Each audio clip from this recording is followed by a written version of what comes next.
What is up, guys? It is your guys, the Bluebloods here, coming back at y'all with another 2-minute drill. Wednesday, May 26th. We probably got a shorter episode, but we got a topic felt like we had to cover because this ESPN article they just released about tampering in college football kind of just set a bunch of debate off about what the state of college football is. So we're going to talk tampering, whether is there a way to stop it? How can we stop it? And could it bring down college football as we know it? So we're going to talk that. But first, promised y'all it was coming. I've reached out to some of y'all already. Some of y'all are looking for contact info, so make sure to our emails on our, I think, About page on YouTube, or you can hit us up on social media. Our 5 giveaway winners. We got Impex 7, Bullets McGee, Bazemore, Jason May, and David Humphreys are our 5 subscriber winners for our 200 subscriber giveaway. So if you've heard your name, reach out. I know I've already been in touch with Impex, Bullets, and Bazemore, but I still need Jason and David to come hit us up. I'll be trying to reach out, but if you don't got your contact info on YouTube, it's kind of tough. So I'll be trying to reach out to y'all for a little bit, and we'll get that merch out ASAP. We just need your addresses and sizes for shirts, and we got you. You'll be getting at least one of these like this and another one. So make sure to subscribe now if you didn't get picked for the giveaway, so you could be entered in the 300 subscriber giveaway. Road to 1K right here on the Blue Bloods. But Brandon, let's get into it. It's a simple topic. It's just, does college football have a tampering problem? So let me give a little bit of background for our guys. So Alex Scarborough from ESPN released an article called "Tampering Has Arrived in College Football, and It Looks Like NBA Free Agency." That's kind of fitting since, the NBA is right in the middle of their playoffs. And they got some coaches in here, Brandon, some anonymous, some not anonymous, that really shed some weird light. So I have the article pulled up here, but an SEC coach said that tampering happens not only sometimes, but it happens almost all the time. A prominent high school coach said that he estimates 60% of college teams are doing it, and that they are contacting former high school coaches to get in touch with the player and express their interest about whether they're happy. This high school coach said, quote, "With one player last season, I got 4 calls from 4 different conferences, Brandon, not schools, conferences, asking, is he happy? They're not using him like we would. These are SEC, Big Ten, big name schools calling him." And even compared it to the Wild Wild West, which I guess so. And so, one of the ACC assistants, we're on YouTube, he pretty much just put it point blank period, Brandon. He said, you have teams trying to poach kids. There's some real shady shit going on.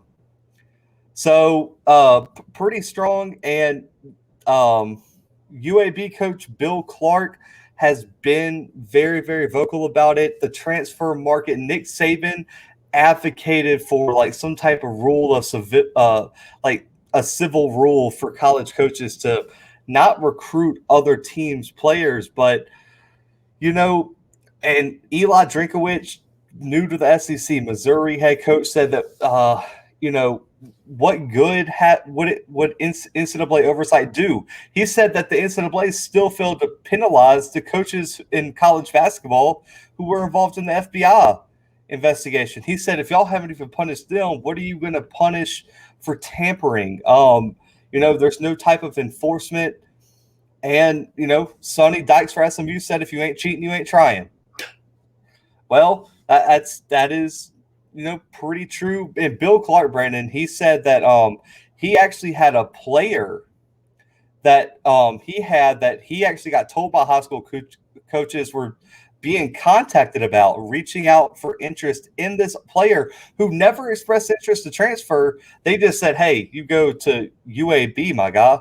Like, why don't you come to another program? And it makes it a little nervous, I'm not going to lie, because Auburn and Alabama are both in the state, and there's a good UAB player. I feel like they would have the best thing. But, a Power 5 defensive coordinator also said that if he wouldn't even bother recruiting high school players anymore, Brandon, if he was at a place like very oddly specific, Ball State.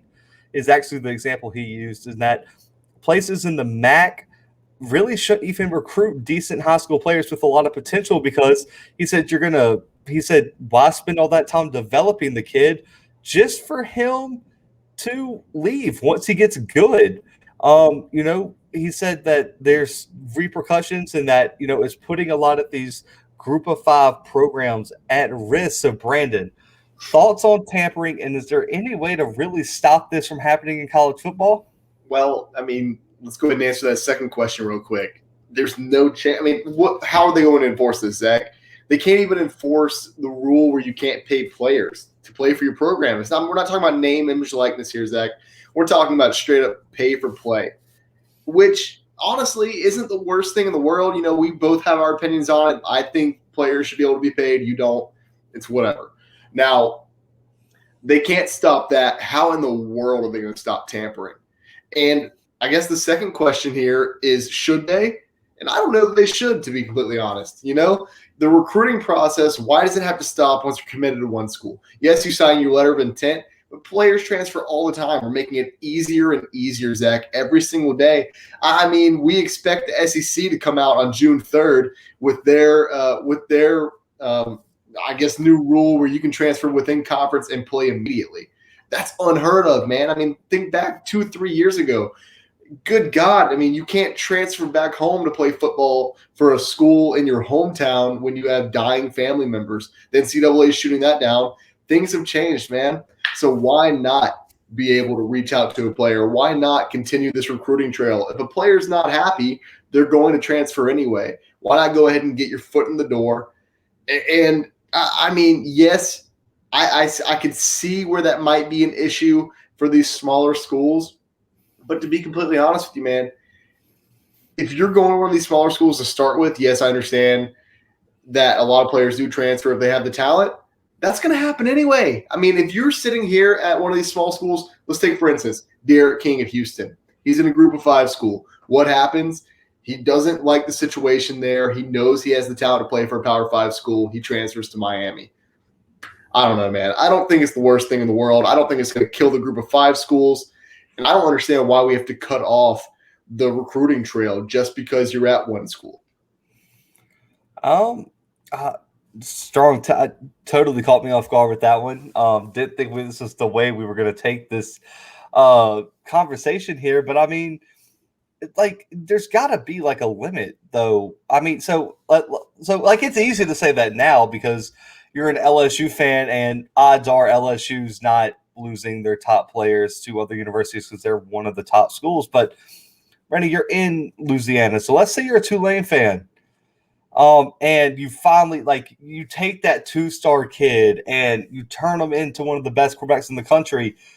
You're cool with Alabama getting on the phone and being like, "Hey, man, we got an opportunity here. Why don't you just dip out of Tulane and come play for me out here at Alabama?" You're just cool with them just calling up a kid?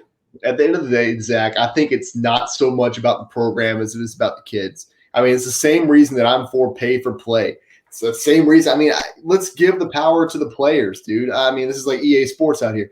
And I don't. What is power for the players? Who knows? But dude, you have to empower these kids. I mean, they're the ones making millions upon millions of dollars for your program.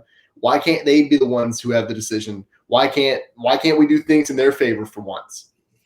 Well, I mean, it's in favor for the kid that you're offering the free ride to, but what about the kid he's replacing who's losing his job? Are you just going to cut him? I mean, if he's not starting, Zach, you're telling me, okay, so there's 25 scholarship players every single year. How many players start on a football team, Zach? Let's do basic math here. I mean, technically 22, but I mean, let's be honest with rotations. There's probably about 30 to 40 kids on some programs that play on a given Saturday. I mean, that's fair, but Zach, I mean, we can't assume that every single star is going to be in one class. So, okay. I get the class, but I mean, let's look at. I like using your favorite team against you. I mean, okay, so you got Max Johnson and Miles Brennan at quarterback right now, right, Brandon? Right. Where do they rank in terms of college football quarterbacks in the national landscape? I mean, I think they're probably both what, top 50 each, maybe? Top 50. Yeah, top 50. So there's a chance there's 49 other quarterbacks better than Max Johnson and Miles Brennan. Right. What you're just so LSU, so you recruit this kid, you promise him the world out of high school, you promise a 17, 18-year-old kid, we're going to take care of you. You're going to have an opportunity to fight for the position. And then has Max Johnson done anything to lose the job, Brandon? No, I don't think so. Has Miles Brennan done anything to lose the job? I think he's been outplayed. I mean, other than that, no. Okay. Well, let's just say Max Johnson is the start. Okay. Max Johnson hasn't done anything to lose it. But let's say, Coach Orgeron says, I have this connection with, who do you want to put above him? I know you, Keaton Slovis. Coach O's like, I have a connection with this high school coach because Coach O coached at USC. He was the interim head coach for a while. I have a connection with Keaton Slovis's high school coach. I know a trainer. We're going to send you out there to, train with this other, because this is how they're doing it. They're sending trainers and, things like that, because it's illegal for a head coach to have direct contact. So they're sending a trainer to go talk to him or reach out to the high school coach. I know Keaton Slovis' head coach. We can send you out there to work with their trainer. And I want you to tell Keaton Slovis, he comes here, he's guaranteed a starting role. Keaton Slovis bites. It's a better program at LSU, more national prominence in the SEC. He comes. What happens to Max Johnson, Brandon? He's a pretty good backup quarterback until Keaton Slovis leaves. Oh my goodness! You're so he's a starter. He didn't do nothing to lose it. Right, exactly. But okay, so Bo Nix is. I mean, yes, he's garbage. He's garbage. He's garbage. Okay. That's a bad example. That's being like Jeremy Johnson. Why did he not start? Because he's garbage. Let me go ahead and use your own logic against you. Let's take your team real quick. TJ Finley's moving in. You're telling me Auburn wasn't in his ear at all while he was at LSU? You're telling me there was no connection whatsoever. He just chose Auburn out of the blue. Well, so hear me out. I think it might be true this time because Harsin hasn't been there really long enough to really have tampered with him. So, yeah, I do think that. He was in LSU spring game a month ago, Zach. But they were he was in class until the end of the semester, Zach. Okay, maybe it happened a little bit. He didn't do it throughout the season, though, at least, because he was at Boise State. And let's be honest, TJ Finley wasn't going to Boise State. He wasn't. I mean, so it happens, yes. I'm not going to argue with you that it happens. I'm just saying it's not a good thing. It's not a – Okay, well, let's take the other side of the argument here, Zach, where we're not talking about – I mean, I just tried. But whenever we're not talking about your team losing players, we're talking about your team being able to get the best possible roster they can. And I don't honestly think it changes that much, to be completely honest with you, Zach, because it's just kind of way things happen in NCAA football. I mean, we see these kids go where they want to play initially. They end up not starting or they're not happy where they're at. They get homesick, whatever the case is. They go wherever they want. Yes, tampering is going to mess with that a little bit, and there's probably going to be a little bit of a stronger pull. But these kids are going to flow freely no matter what happens, whether tampering is whether we come down on it super, super hard or whether we just let it happen. I mean, good God, we let pay for play happen all the time, especially in college basketball. I mean, don't even let me get into that. But they just literally watch that happen, sweep it under the rug, and move on there. Oh, no, and I mean, I think they should be punished too. I mean, let's be honest. I mean, so I don't think recruiting a kid is bad. I just think if there's a set deadline, it's like, okay, you can't recruit this kid. Just like high school visits and stuff. You mean they're minor recruiting violations. Like you run into a kid in the hallway and you have to report it to the NCAA. It's a slap on the wrist. Brandon, they report them and they get fined $1,000. Yeah, something stupid like that. One McDonald's bag full of money. That's different, but I just think as long as you do it within the guidelines that are set, that's fine. You can recruit the kid, whatever. But to go behind another coach's back when the kid hasn't, the thing that I think we're getting caught up on the details. If a kid is leaning toward recruiting, he gets benched, he's a backup, and it's of course the 5-star kid who didn't win the job is probably going to transfer. Okay, I get it. But what about the guys who have not announced that they're even thinking about transferring? Zach, That's what I'm more getting at. You can't just go around the country recruiting other people's players. Zach, you seriously think there's a starting quarterback in the country that is 100%, and don't get caught up with 99%, 98%, don't get caught up with anything less than 100%, who is 100% swayed to transfer by a head coach calling him up and being like, hey, wouldn't you like to play here? There's not one in this country, Zach. I bet you there would be. I bet money. I mean, I'm talking if- about dead set, not going to transfer no matter what. They live, breathe, sleep this school, and then one day they get a call from another coach and that says, hey, why don't you transfer over here? And they're like, okay, I guess I will. Absolutely. Do you not think? Okay, time out. So if Bryce Young, announced the starter for Alabama, you don't think Nick Saban could call Sam Howell, Keaton Slovis, maybe not Rattler because Oklahoma's up there, Keaton Slovis to Sam Howell and say, we have a job at Alabama. It is yours. And they do all the recruiting pitches. It's guaranteed to yours. You don't think they're leaving? I would be mind blown. Zach, that is one school. Name. Okay. Clemson. Take Alabama. Take Alabama, Ohio State out of the conversation. That's three programs. Oklahoma could too if they didn't have Rattler. No, they're no. You don't want to work with the coach that has produced like 4 Heisman winners? Zach, okay. So the quarterback guru himself, Lincoln Riley. What about Georgia? Let's get out of this. There are more than 10 quarterbacks in this country, and I still don't think you're right. I still don't think Keaton Slovis is leaving USC. I really don't think Sam Howell is leaving North Carolina. I would question both of their IQs if they turn down Nick Saban for a guaranteed starting quarterback position at Alabama. They're both going into their final season of their season. I do not care. Whatever, man. You would turn down Nick Saban with that track team? Who cares, Zach? They've been in their place for 2 years. They've been successful in that place for 2 years. And understand this: if they had they were 60% set on the school they're at, 40% maybe I'm going to transfer. Yes, that call is going to sway their opinion. But if I'm telling you, if you're 100% dead set on where you're at, where you love where you are, one phone call is not going to sway your opinion. This is only going to affect players that already want to transfer. Okay, bro, we're not talking about just one phone call. Like, of course, if I have. What if I recruit you for 6 months, bro? I am just at your neck, like, hey, bro. Look at this opportunity. Look, y'all just lost to Cal. Look, y'all just lost to Oregon State. Look, y'all just lost to Oregon. Like, Alabama, we win championships. You don't think that wears on a kid? It might, Zach, but I don't think that's going to be the case. I don't. That's wild. Okay, so that's blows my mind. We should have known better. That blows my mind that this is the take we're having here. So the other question is how does this? I'm going to go 2 different directions here. So we'll save one for a second, but we're talking about how many times do we talk about on the podcast, man, that we've seen where they just lie to high school recruits. Like, you're going to start here, man. You're going to have a chance to do this. You're going to have a chance to do that, and that never happens. Okay. What about it? You're all for the kid, right? You're for like the well-being of the student athlete. You're for the opportunities, everything, right? Yep.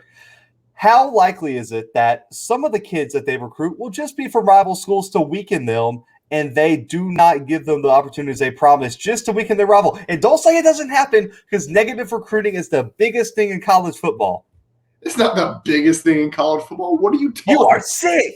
You are sick if Florida does not negatively recruit LSU. If Alabama doesn't negatively recruit. Nick Saban went to an Auburn commit Taos and threw all his 57 national title SEC championship rings on the table and said, do you want to play for a winner, Brandon? Okay.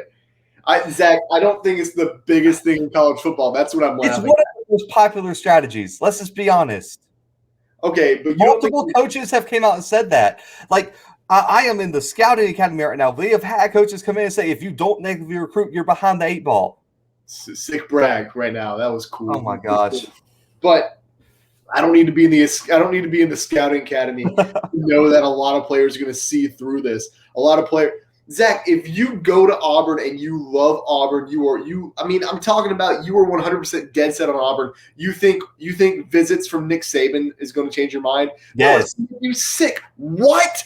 Zach, Yes. Listen, if I have a 5-star and I have NFL potential, I'm at least hearing him out. Zach, okay, let's do this. You play for the Auburn Tigers. We know you. We know how much you love Auburn.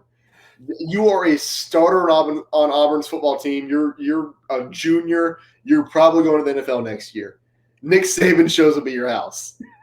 What are you doing? What position do I play? Because if I play wide receiver and Bo Nix is my quarterback, I'm on the first plane out to Tuscaloosa. Let's say no. You are whatever position you want to be, Zach. You are your dream position. Don't look away from the camera right now. Everybody who's watching this episode, Zach is the starting quarterback. Oh God, that's tough. So Auburn's 0-11 and Nick Saban calls. I might. That's what I said. No, I mean I get it, but like that's different, Brett. I mean, so no, it's different. Hang on, time out. How many people that you know ride for a team as hard as I do Auburn? Probably the kids who play for those teams. That's a lie. There's a player who just graduated from Alabama that had an Auburn tattoo on his body. People forget about that. Is that Reuben Foster? Yes. He has an Auburn tattoo on his arm, on his forearm, and played for Alabama. I'm telling you, it's a business decision. It is the whole argument to pay players is that it's a business. Okay, I think this makes it a business. I think that tampering could potentially give us the best final product in college football possible. I do. What just like we're seeing in the transfer portal, the best teams get the best players, and it's the same 4 teams. Yeah, and then the players from those teams go to other schools, and they end up some of the time shining there. Zach, if you are a team with all the best players, I mean multiple strings of the best players, you're wasting talent. That's that. What? If you have 2 quarterbacks, they are both the same class, and they are both 5-star recruits, both play incredibly well. Let's take Dwayne Haskins and Joe Burrow. What happened there? He transferred out. He won the Heisman Trophy, Zach. I mean, that's what I'm saying. You're wasting talent if you're sitting there at the same school as somebody. No, I get it. If you're sitting on the bench, that's different. I'm talking about my main concern is the group of 5 schools in the lower Power 5 schools and the FCS need to have a chance, Brandon. Zach, I guess I've just been around long enough and I've watched enough college football that I know that we've had these, is this going to ruin college football? Is this going to ruin? And nothing has. Nothing. It's not going to ruin it because they're going to find a solution for it like they always do. But I'm saying it's not a good thing in college football right now. It's not. Zach's in bed with the NCAA right now. Oh, my gosh. I get it. Listen, and I agree with, I believe it was Arkansas's head coach Pittman says, if you have a 5-star starting and you lose a guy on the bench and you're mad about it, that's a problem with you, and I agree. But if you're UAB and you have a wide receiver who has a 2nd-round draft grade, he's balling, he's the star of your program, and Alabama could just come in last second. It's like the girl, let's make a comparison here. You're in high school, bro, the hottest girl in the grade. Like, she just ignores you and ignores you and ignores you. In the senior year, you finally get real hot. And she's like, hey, baby, call me. And it's like, nah, like, that's not how this works anymore. I don't know, man. Right? I mean, that's kind of what it's like. It's like getting ignored for 4 years in high school. It's like, yeah, now all of a sudden I'm going to college and I'll look good. Like, don't hit me up now. Zach is not talking about us, by the way. We were not. No, definitely not. Definitely not. But, like, it's an example. It's a good example, too. It's a very, very good example. Oh no, man! This I don't know. I mean, listen, Brandon. Like, let's be realistic here. So, our whole thing on this podcast has always been that the more parity in college football, the better. That's always been kind of like our, I guess, underlying thought. Like, I don't remember ever saying that. Bro, it is. And I always try to push on this podcast that there is parity in college football. I'm telling you, if we just blindly ignore tampering, the parity in college football is going to go away real fast because, Brandon, we cover FCS football now. We cover the swag. We cover FCS stuff. We cover Group of 5 stuff. And mean, that's why I pride this podcast on is like we're one of the only schools, the only podcasts that cover some of these schools that ever talk about them. Do you want to see someone like a Keel Glass get snatched up by an Alabama on some BS promises and get buried on the depth chart, or get that kind of talent taken away from Alabama A&M just because he's an in-state prospect? But Alabama didn't even look at him as a recruit. No, yeah, I understand what you're saying there. And I mean, who's Jordan Lewis for Southern? Or I mean, you don't have to make it like a SWAC argument. You can make it Group of Five. What if Ohio State calls Desmond Ridder and said, "Hey man, you don't want to be at Cincinnati. We got a quarterback opening." Man, how bad would that hurt Cincinnati and like the funding and just the perception of that program? If Desmond Ridder said, "Yeah, I got 1 year left. It'd be real cool to go play at Ohio State. Y'all didn't even recruit me out of high school, but I'm going to abandon Cincinnati and go play for Ohio State."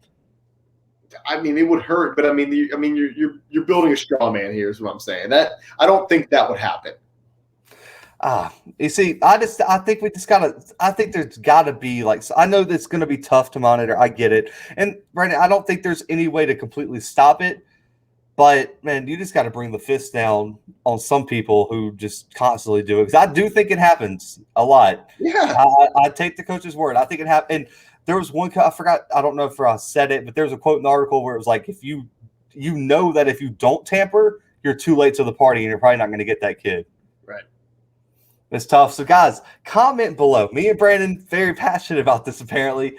Comment down below what y'all think about tampering. 1, is it hurting college football? 2, does college football have a tampering problem?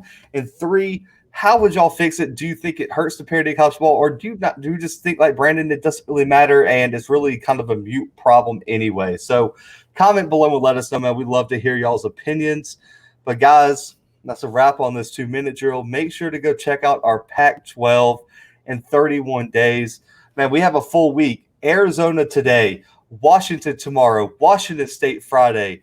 We had Oregon this week. We had Stanford this week. We had 5 big Pac-12 in 31 days episode planned, so make sure to check those out as well, along with our 2-minute drills.